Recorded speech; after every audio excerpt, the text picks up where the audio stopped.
Este sermón fue predicado el 6 de octubre de 2024 en la ciudad de Gdańsk, Polonia, por el pastor Paweł Bartosik,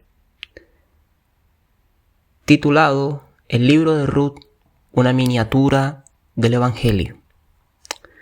Mientras los jueces gobernaban, hubo hambre en la tierra. Entonces salió un hombre de Belén de Judea con su mujer y sus 2 hijos, y habitó como forastero en los campos de Moab. Su nombre era Elimelech, y su esposa era Noemí, y sus hijos fueron Malón y Kelión. Eran efratas de Belén de Judá, y llegaron a los campos de Moab y se quedaron allí. Entonces murió Elimelech, marido de Noemí, y ella quedó sola con sus 2 hijos. Entonces tomaron por esposas a mujeres moabitas, una se llamaba Orfa y la otra Ruth, y vivieron allí unos 10 años. Libro de Ruth, capítulo 1, versículo del 1 al 4. A manera de introducción de este libro, podemos decir lo siguiente. Hoy comenzaremos a reflexionar sobre el libro de Ruth en el Antiguo Testamento. El libro de Ruth es una historia cuidadosamente escrita. Algunos comentaristas incluso le llamaron novelete, o sea, una novela corta. Algunos han clasificado su género como un cuento.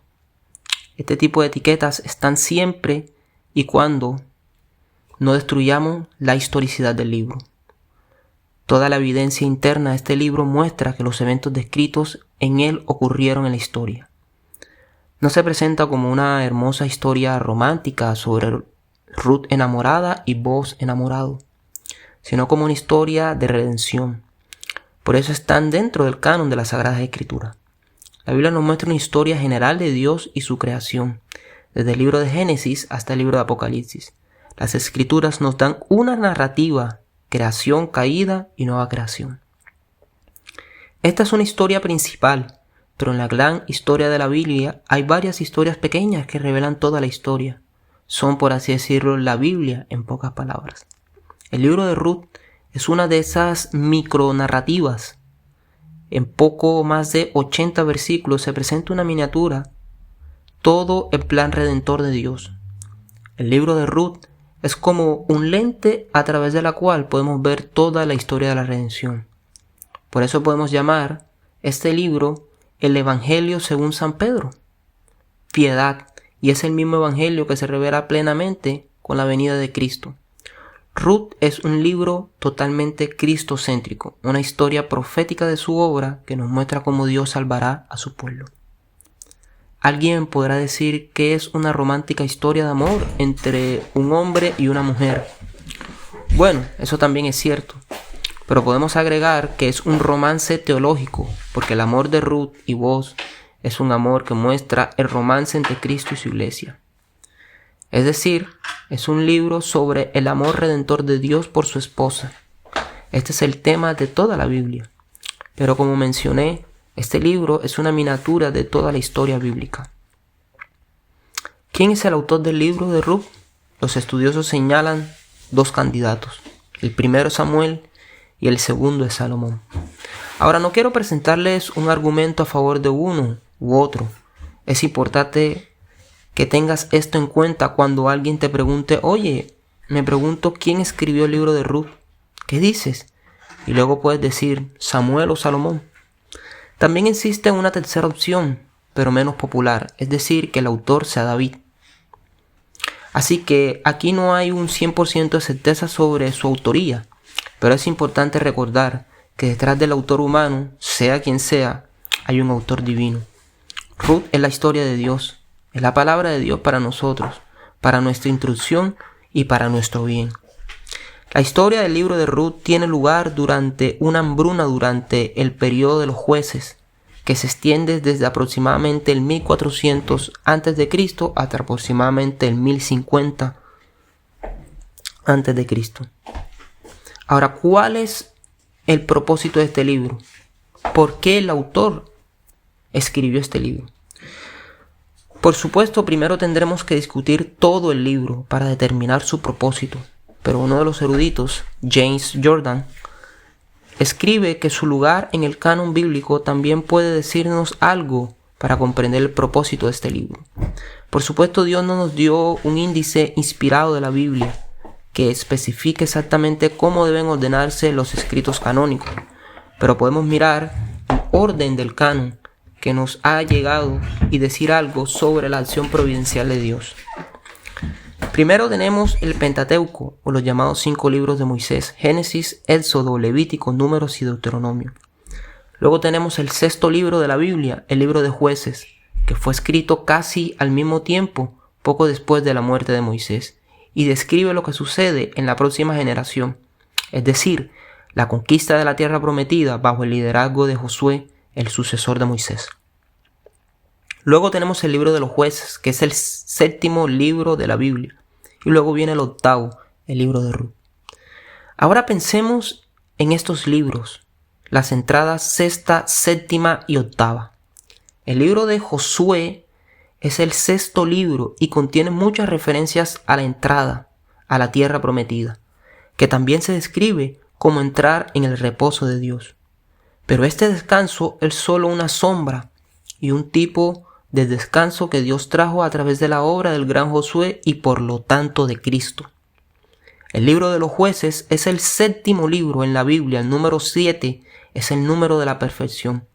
Pero el libro de los Jueces no describe la perfección en absoluto, excepto la perfección de la rebelión contra Dios. Lo único que se perfecciona en el libro de los Jueces es el pecado de idolatría de Israel, el pecado de la desobediencia.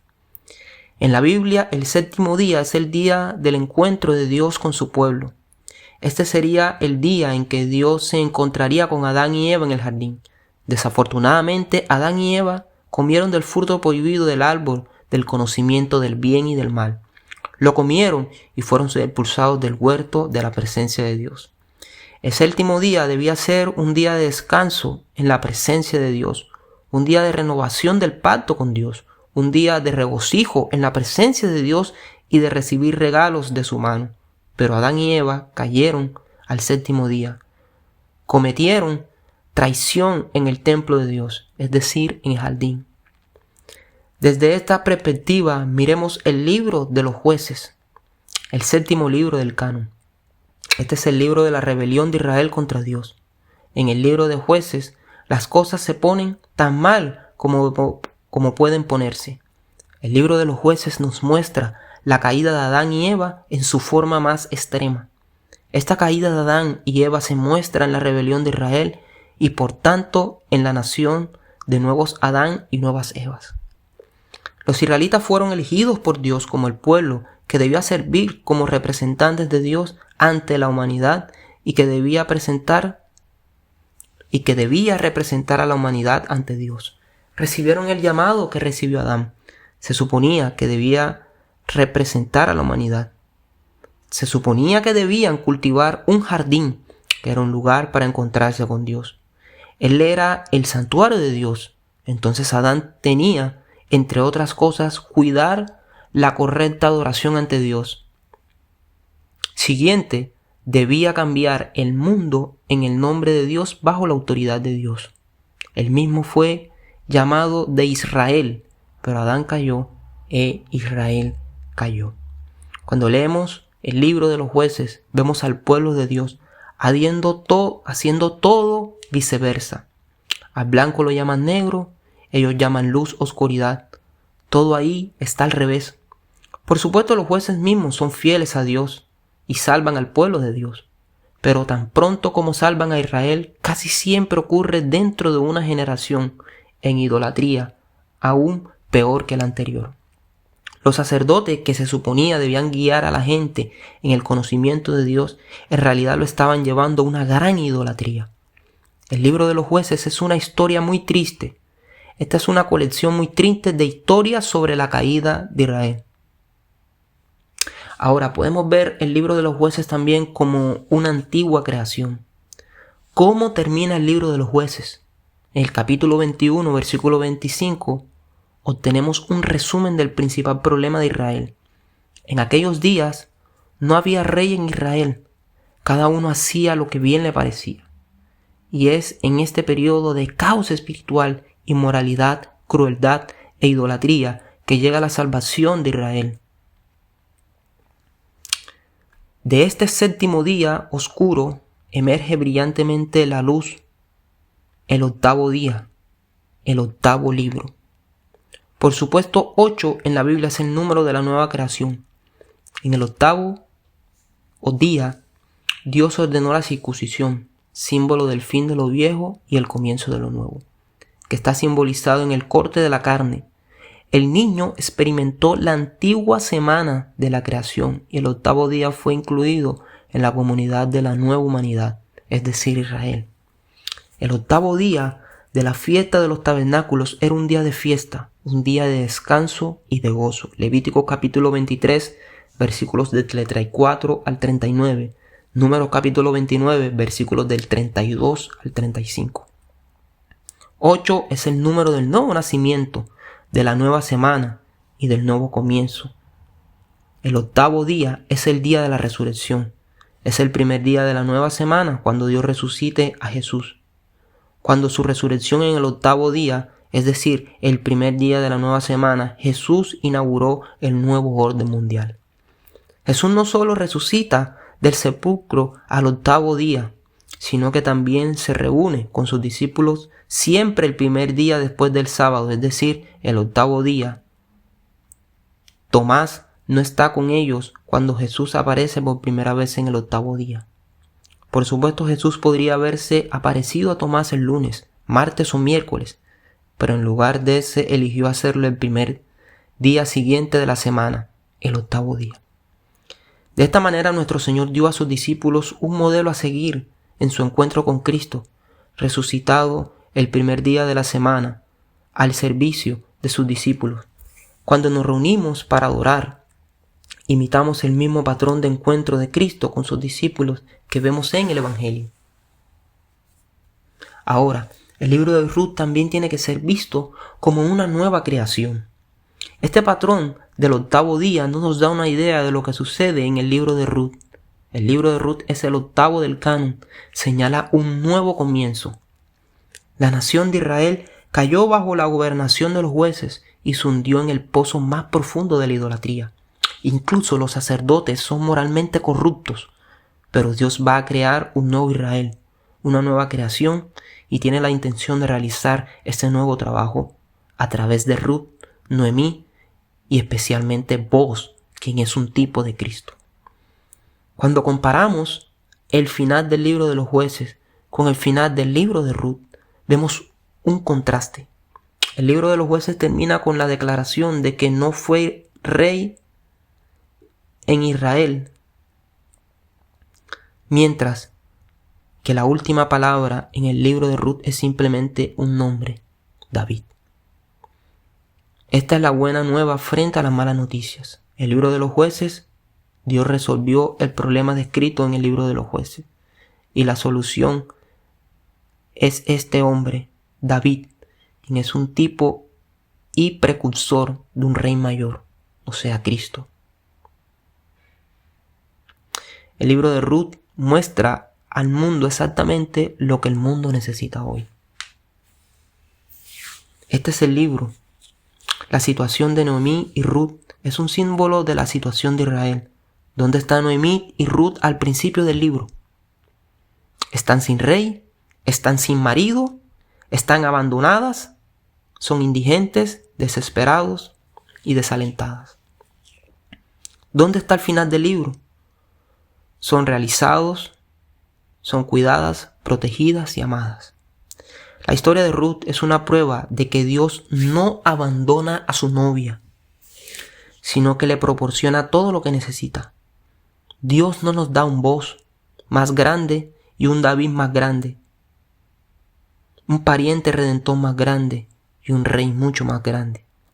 La situación del mundo hoy muestra una situación similar a la de Israel, la de Noemí y la de Ruth.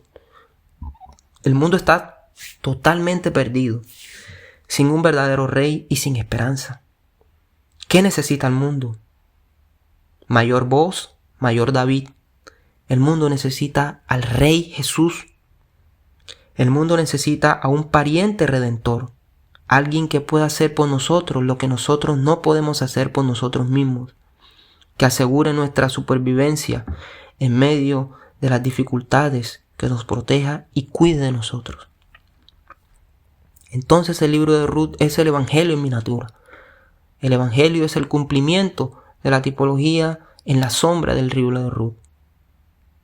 Una de las cosas que aprendemos de este libro es que los héroes Noemí, Ruth y Boaz, y por lo tanto los antepasados de David, eran piadosos y devotos, incluso en una época en la que Israel en su conjunto a menudo no lo era. Hoy en día Israel hace caso omiso de la ley, y Boaz respeta las leyes sobre no recoger las espigas después de la cosecha y dejarla para los pobres, Levíticos 23-22. Se respetaron las leyes levíticas al pariente redentor, Levíticos 25, versículo 25 y versículos del 47 al 49. Las leyes de la herencia se observan cuidadosamente, Levíticos capítulo 25, versículo 23. Se observan las leyes relativas al cuidado del extranjero, Deuteronomio capítulo 10, versículo 18. Boaz, que es fiel a la ley, es la imagen de Jesús.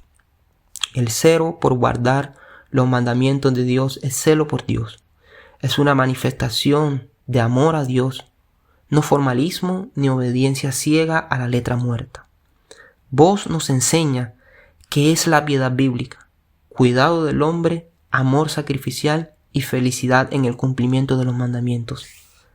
Así era Jesús. El libro de Ruth nos enseña que el amor a Dios consiste en la obediencia a sus mandamientos. Nunca pongamos la obediencia a los mandamientos en contra de tu caminar en el Espíritu Santo. El Espíritu Santo nos guía a la palabra de Dios y nos permite obedecer los mandamientos. No somos antinomianitas que ignoran la ley y los mandamientos de Dios. Como el fiel Boaz, debemos desear ser fieles a los mandamientos de Dios. No es solo fidelidad erudita y extrema, sino amor a los mandamientos de Dios, que son nuestra vida y sabiduría. El libro de Ruth trata sobre la pérdida y restauración, vaciamiento y recarga. Belén, la patria del pan, tiene hambre. Noemí regresa a Belén con Ruth. Ambas van con las manos vacías. Al final Ruth no solo tiene todo lo que necesita para la vida, las manos llenas de grano, sino también abundancia de corazón y alma. Boaz la toma por esposa, la toma bajo sus brazos protectores, y al final del libro su suegra Noemí toma en brazos y luego en su regazo a Obed, el hijo de Ruth y Boaz, quien será el abuelo del rey más grande que Israel haya tenido jamás. Noemí, que estaba triste, amargada y desesperada al comienzo de la historia, ahora tenía el privilegio de tener en sus brazos todas las promesas de Dios. Así que observe este cambio desde el principio del libro: llantos vacíos versus alegrías y plenitud. Así es como Dios obra. Si hoy experimentas lágrimas y vacíos en tu vida, recuerda, no te rindas, porque este no es el final de la historia. Lea el libro de Ruth. Dios nos lleva de la muerte a la resurrección, del llanto a la alegría, de la desesperación a la esperanza. Entonces toda esta historia se relaciona con nosotros. Cuando venimos a Cristo, venimos sin nada.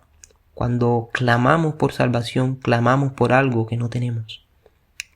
Pero observe cómo responde Boaz a la petición de Ruth. Boaz es un pariente redentor y no interpreta la petición de Ruth de manera egoísta, como si quisiera comprar su entrada en la familia rica.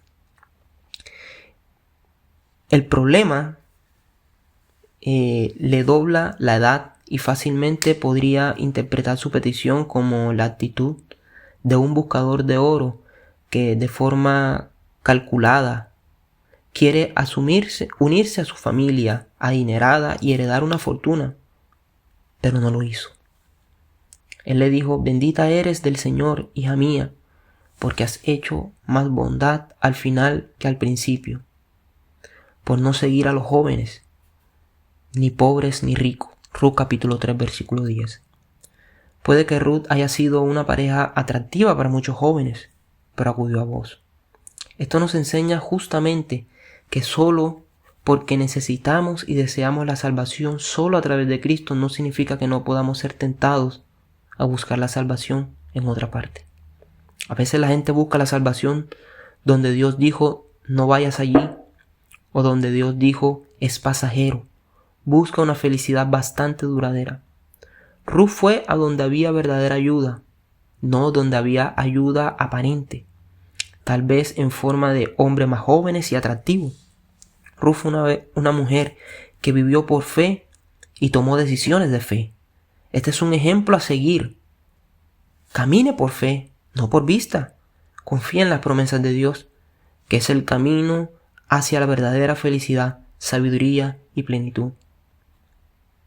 Terminaré con un pensamiento. Este libro es el anuncio de un rey mayor. Primero David termina mencionando su nombre, por más ampliamente Jesús. Es un libro de esperanza en medio de la oscuridad. Este es un libro sobre la felicidad en medio de la apostasía. Este es un libro sobre el amor en medio de la intriga y el derramamiento de sangre que vemos en el libro de los jueces. Boaz y Ruth son antepasados de nuestro Señor. Del linaje de su hijo Obed saldrá el Hijo de Dios según la carne. Una de las películas más populares de la historia del cine es El regreso del rey, la tercera parte de la trilogía del Señor de los Anillos. ¿Por qué? Creo que porque Dios nos creó de tal manera que deseamos la presencia de un rey bueno y justo. La razón por la que tantos cuentos de hadas giran en torno al tema de los reyes buenos derrotando a reyes malos o del rey bueno recostando y casándose con su novia o el tema de el rey regresando al trono es porque fuimos diseñados para este tipo de historia. Nunca nos cansaremos de este libro de historia. Dios diseñó el alma humana y la historia humana para que encajaran. El alma humana anhela un rey como el que Dios ha enviado al mundo. Su nombre es Jesús. Amémosle. Amemos su ley, su regla, su palabra y guardemos voluntariamente sus mandamientos. Amén.